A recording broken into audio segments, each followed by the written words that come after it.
कलाम हज़रत इमाम सुल्तान मोहम्मद शाह सलवात पढ़ो अल्लाहुम्मा सल्ली अला मुहम्मदिन व आले मोहम्मद। તમે ફિલસૂફી ઇલમ વાંચો તો ખુદાવંદ તાલાની નજદીક જઈ શકો। તમે ફિલસૂફી યાની કે ઇલમ વાંચો તો ખુદાવંદ તાલાની નજદીક જઈ શકો। જો તમોને આખરત જોતી હોય તો પોતાના રૂહને ખુદાના ઇશ્ક તથા મોહબ્બતમાં રાખજો। હંમેશા ખુદાના ખ્યાલમાં રહેજો। ખુદાનો ખ્યાલ એક ઘડી પણ નહીં વિસરતા। એક તરફ આખી દુનિયાનો માલ તથા બીજી તરફ ઇબાદત, એવું ઇબાદતનું જબરું વજન છે। ઇબાદત બંદગીમાં મશગુલ રહેશો તો ખુદાનું નૂર તમારામાં રોશન થશે। જો તમારી ઇબાદતની આદત નહીં હશે તો તમારી દુનિયા તથા દિન બરબાદ જશે। તમો ખુદાના આશિક થાવ અને ખુદાના ઇશ્કમાં મસ્ત બનો। તમો વિચાર કરો કે રૂહ ક્યાંથી આવ્યો અને પાછો ક્યાં જશે। 1-2 કલાક વિચાર કરો કે રૂહ ક્યાંથી આવ્યો અને પાછો ક્યાં જશે। તમારા વિચાર અને મોહબ્બત વાસ્તે આ બધો ઇશ્ક છે। હું તમારા માટે ઇશ્ક ઈચ્છું છું। તમારા દિલના રૂહને પૂછો કે અંદર જીવ કેવી રીતે ચાલે છે। રાત દિવસમાં 2-3 કલાક જીવ સાથે રહી તેની સાથે વાતચીતમાં રહો।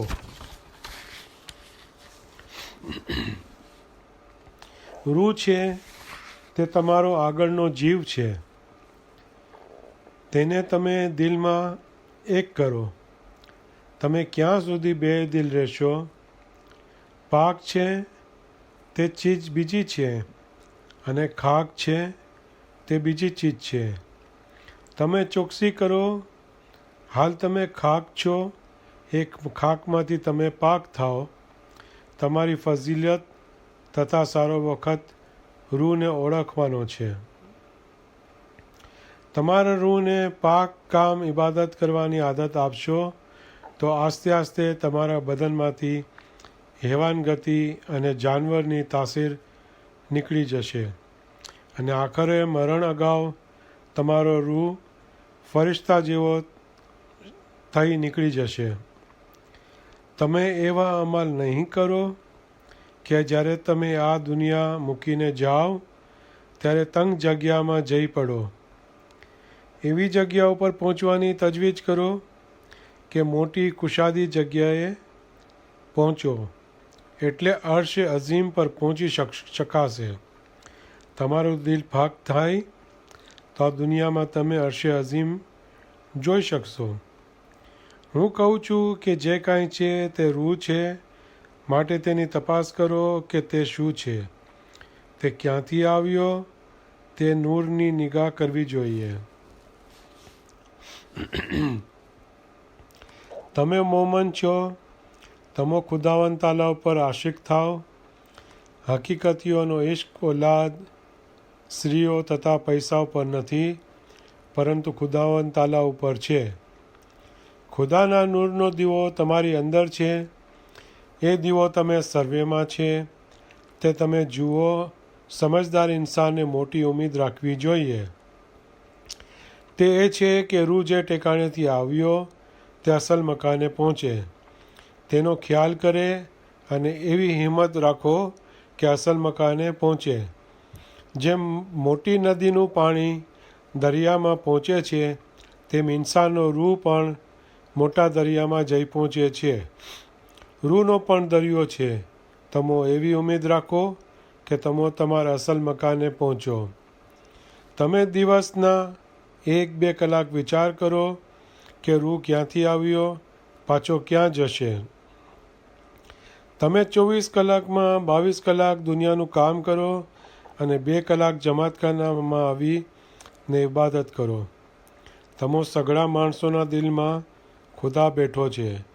તમારી આંખો કરતાં પણ ખુદા તમોને વધારે નજીક છે। ખુદાવંદ કરીમનું નૂર તમારા દિલમાં વસી રહ્યું છે। તે નૂરને મોહબ્બત વડે દિન પ્રતિદિન વધારો। તમારો રૂહ અસલ છે તેનું મકાન ઘણું જ મોટું છે. જેઓ પર જવાની ઉમ્મીદ ધરાવે છે તેઓ પર ઉપર પહોંચવા માટે વધારે બંદગી કરે છે અને મોહબ્બત પણ વધારે કરે છે. જેઓ ત્યાં પહોંચ્યા તેઓ પોતાના રૂહના આશિક હતા, રૂહના દોસ્ત હતા. જે કોઈ ચાહે અને કોશિશ કરે તે ત્યાં પહોંચી શકશે, પણ તમારા ગુનાહ તમને પહોંચવા આપતા નથી. આ દુનિયામાં ગુનાહોએ તમને કેદખાનામાં નાખેલા છે. રૂહ કેદખાનામાં કોઈ વખત ખુશી નથી. દોસ્ત માશૂકને મળવાની ઉમ્મીદ રાખતો હોય, તેનો લિબાસ ખરાબ હોય તો માશૂક તેને કબૂલ નહીં કરે. તે માશૂક કોણ છે? તે માશૂક ખુદાવંદ તાલા છે. ખરાબ લિબાસ તે ગુનાહ છે. રાત દિવસ ચિકલમાં લેટે તે ગુલામ છે. તે કદી આઝાદીના તલબ રાખતો નથી. અકલવાળો ઇન્સાન કહેશે કે મારી આરઝુ આઝાદીની છે. તમે જ્યારે સિજદો કરો ત્યારે ખુદાવંદ તાલા પાસે માંગો કે ખુદાયા અમોને અસલ મકાને પહોંચાડ. જેમ બાળક પોતાના માતાથી જુદું પડે છે અને ખોવાઈ જાય છે ત્યારે તે રડે છે કે ક્યારે મા પાસે જઈ પહોંચું. તમે પણ એવા થાઓ.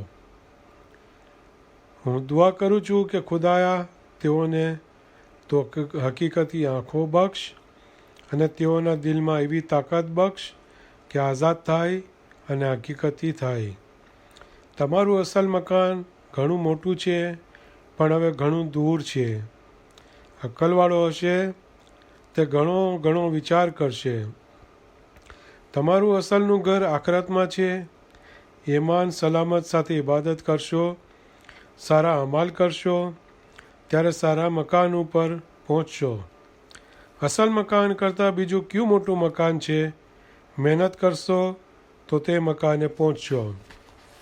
ઇબાદતનો બોજો ગરીબ તથા પૈસાદાર સર્વે ઉપર સરખો છે. એક તરફ આખી દુનિયાનો માલ તથા બીજી તરફ ઇબાદત. એવું ઇબાદતનું જબરું વજન છે.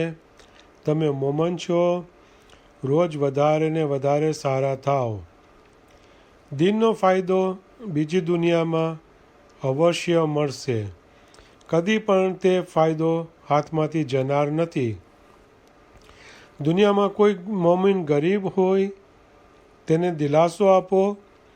મોમનને દુનિયામાં કાંઈ પણ નુકસાન થાય છે તેનું તેને દુઃખ થતું નથી. દુનિયાની મોટાઈ મેળવવા વાસ્તે બળતરા ન કરવી. દુનિયામાં મોમિનને નુકસાની થાય તો પણ ગમ ન કરે. પોતાનો ફરજન ગુજરી જાય તો પણ શોક ન કરવો. ઇબાદત બંદગી કરો. દીનનો ઇતકાદ અને ઈમાનની નિશાની એ જ છે. તમારા દિલમાં ખુદાવંદ તાલાનું નૂર છે. તમે દુનિયામાં નેક થઈ ચાલો તો તે નૂર રોશન થાય અને તમારો રૂહ પાક થઈ જાય.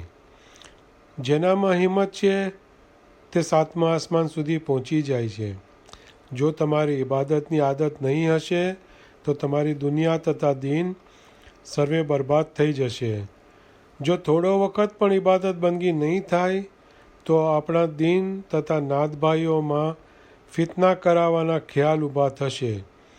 જેઓ બેકાર છે અને ઇબાદત બંદગી નથી કરતા તેઓમાં શૈતાન દાખલ થઈ જાય છે.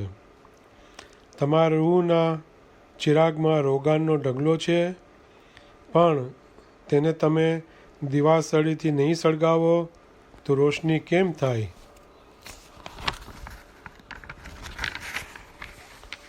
તમારી હવેની આટલી જિંદગી છે તે બેફાયદે અને બેખબરીમાં કેટલો વખત ખોતા રહેશો. તમે બાતુની ઇલ્મથી વાકેફગાર બનો. ઇન્સાન તરીકેનો તમારો મર્તબો સમજો. રાતનો બધો વખત સૂઈ રહેવા માટે નથી, ઇબાદત માટે પણ છે. ઇન્સાનને 6 કલાક નિંદ્રા માટે ઘણા છે. બાકીનો રાતનો વખત ઇબાદતમાં ગુજારો. તમારી ફઝીલત તથા સારો વખત રૂહને ઓળખવાનો છે. મોમનની નિશાની એ છે કે તે એક વખતમાં રાજી થઈ જતો નથી. મોમનની નિગાહ હંમેશા ઊંચે જવાની હોય છે કે હું ફરિશ્તો થઈ જાઉં અને વહી જિબ્રાઈલને દરજે પહોંચું. દુનિયાની કુવત એવી નથી કે તે દરજા સુધી પહોંચી શકે, પણ દિલ ત્યાં પહોંચી શકે છે. તમે દિલથી ચોકસી કરો અને પાક થાઓ. ઇન્સાન કેવી રીતે પાક થાય છે? આંખ, કાન, નાક, મોઢું સર્વે પાક થાય ત્યારે રૂહ ઊંચે ચડી શકે. દુનિયા 2 દિવસની છે, તેમાં ઇબાદત કરીને પાક બનવાનો ખ્યાલ રાખો. હઝરત ઈસા તથા હઝરત મૂસા અલૈહિસ્સલામને દરજે તે જઈ શકે છે કે જે શખ્સની જિંદગી પૂરી થયા લગી તેના દરેક ખ્યાલ પાક હોય,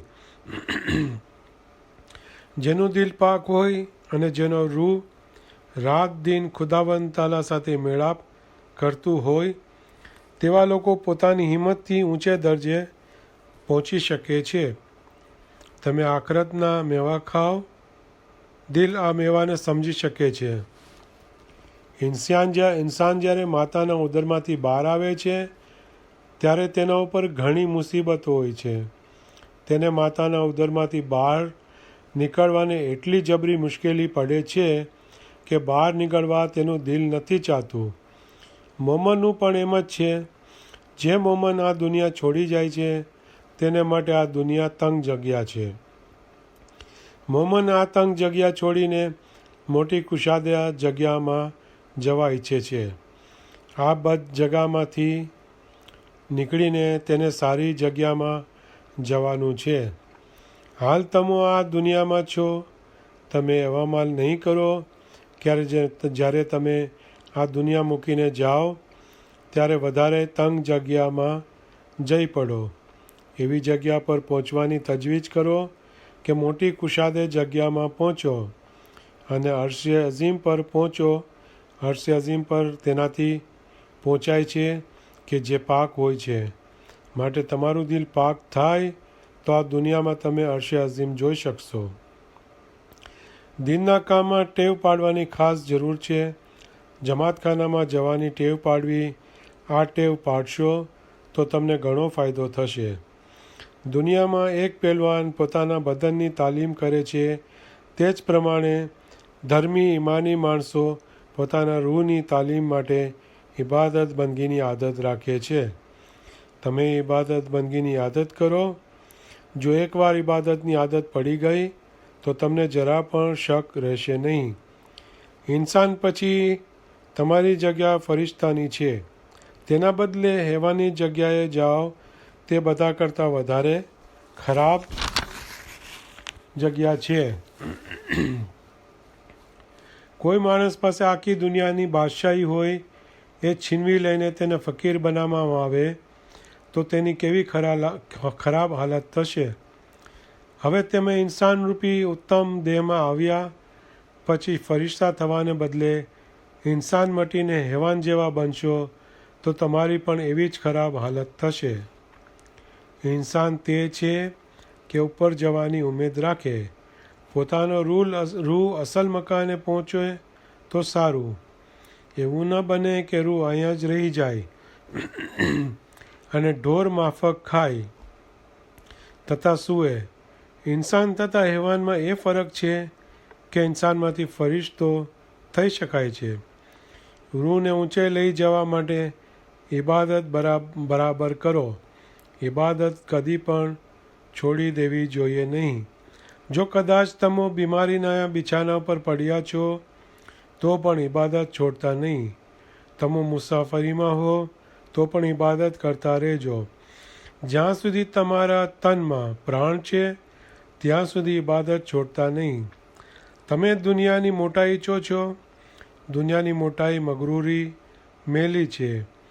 ગામનો ગવર્નર હોય તે મેલી જગ્યામાં બેસતો નથી.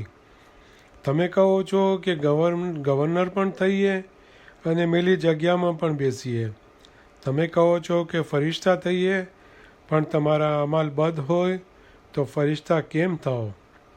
તમે તમારો બાતુની જુસ્સો પાક રાખો એમ નથી કે એક જ દિવસ માટે પાક થાવ, પણ 360 દિવસ હંમેશા પાક થવું જોઈએ. જેના અમલ સારા નથી તેની ઇબાદત કાંઈ પણ કામની નથી. શૈતાન રાત દિવસ તમને ફરેબ આપીને તમારા અમલ ખરાબ કરાવવા તમારી પાસે તૈયાર બેઠો છે. અમલ પાક રાખવા માટે હકીકતી મોમન નિરંતર યાદગીરી રાખે છે અને શૈતાનના ફરેબથી બચે છે. શૈતાનથી સદંતર દૂર રહે છે અને પોતાના અમલ પાક રાખે છે. ઇન્સાન પોતાના રૂહનો મુખ્તિયાર છે. તમારા રૂહને પણ એવી આદત આપો કે તે હંમેશા ખૂબીના સારા કામો કરે. જ્યારે રૂહને સવાબના કામ કરવાની આદત થશે ત્યારે તમારો રૂહ ફરિશ્તા જેવો બની જશે, બલકે ફરિશ્તાથી પણ ઊંચી હાલતે પહોંચશે. જ્યાં સુધી તમે દુનિયામાં છો ત્યાં સુધી ક્યારે પણ મગરૂર થશો નહીં. જરા પણ નાપાકીના કામ કરશો નહીં. જેમ ડૉક્ટર બીમાર માણસની નાડ તપાસે છે તેમ તમે પોતે તમારા દિલની નાડ જુઓ. તમે તપાસ કરો કે મેં બેફરમાનીના કામ કીધા છે કે કેમ, મારું દિલ કોઈ ઉપર અસર કરે છે કે કેમ, મને ખરાબ શૈતાની ખ્યાલ ઉત્પન્ન થાય છે કે કેમ, કોઈની દુશ્મની કરું છું કે કેમ, કોઈની દગાબાજી કરું છું કે કેમ. આવી રીતે તમારા દિલને તપાસો. જો તમે એવા કામ કરતા હશો તો તમારો રૂહ જરૂર તમને એ વિશે ખાતરી આપશે. જો તમારું દિલ તમને એવી ખાતરી આપે તો એવા ગુનાહના કામોથી દૂર રહેજો. જે ઇન્સાનનું ઈમાન અને ઇશ્ક ખરા છે તો જેમ હોશિયાર તરી જનારને દરિયાના મોજાની મુશ્કેલીઓ નડે છે તેમ તેને મુશ્કેલીઓ તો આવશે જ, પરંતુ તે હિંમત કરી ઉપાયો કરીને સૂકી જમીન પર પહોંચી જશે. તમે તમારો સૂકો રસ્તો શોધો. સૂકી જમીન પર પહોંચવું હોય તો રૂહને પાક કરો. તમારો સૂકો રસ્તો 7મા આસમાન પર છે. જ્યારે તમે ત્યાં પહોંચશો ત્યારે તમારું દિલ પણ ખાતરી આપશે. જ્યારે શૈતાન તમને શક આપે ત્યારે તેને દૂર કરવા માટે ઇબાદતમાં મશગુલ થઈ જાઓ. કાલે ઇબાદત કરીને શૈતાનને દૂર કરશું એમ નહીં, પણ એકદમ ઇબાદતમાં મશગુલ થવું. દુનિયાને અક્કલથી દૂર કરવી જોઈએ. જો બેઅક્કલથી દુનિયાને દૂર કરશો તો તમારું ઈમાન થોડું થોડું કરી ખલાસ થઈ જશે. તમે અમને ઝાહેરીમાં મહેમાની કરો છો તેમ અમારા મોમનો અમોને બાતુનમાં રાત દિવસ મહેમાનીઓ કરે છે. ઇબાદતની કસરત ઈમાનને ટકાવી રાખે છે. આ કસરત નહીં કરનારનું થોડું ઈમાન પણ નીકળી જશે. ઇબાદત ચાલુ રાખવી એ ઈમાનની નિશાની છે. મોમનની નિશાની એ છે કે તે કદી પણ મતલબ વગરની અથવા ગેરવાજબી વાત કરતા નથી. દીન અગર દુનિયાનો ફાયદો હોય તો જ તે વાત કરે છે, અર્થહીન વાતો કરતો નથી. હું કહું છું કે જે કાંઈ છે તે રૂહ છે, માટે તેની તપાસ કરો કે તે શું છે, તે ક્યાંથી આવ્યો. તે નૂરની નિગાહ કરવી જોઈએ. ખુદાને મળવું ઇબાદત પર છે અને ઇબાદત ઈમાન ઉપર છે. વળી ઈમાન હાંસલ થવું એ ઇશ્ક ઉપર છે. ઇશ્ક કેવો હોવો જોઈએ? જેમ એક જંગલમાં કોઈ તરસ્યો પાણી માટે તલબ કરે છે, તેવી જ રીતે રૂહને ઇમામના બદન ઉપર નહીં પરંતુ ઇમામના રૂહ પર ઇશ્ક હોવો જોઈએ. આકાશ સુલતાન મોહમ્મદ શાહ. સલવાત પઢો. અલ્લાહુમ્મા સલ્લી અલા મુહમ્મદિન વ આલે મુહમ્મદ.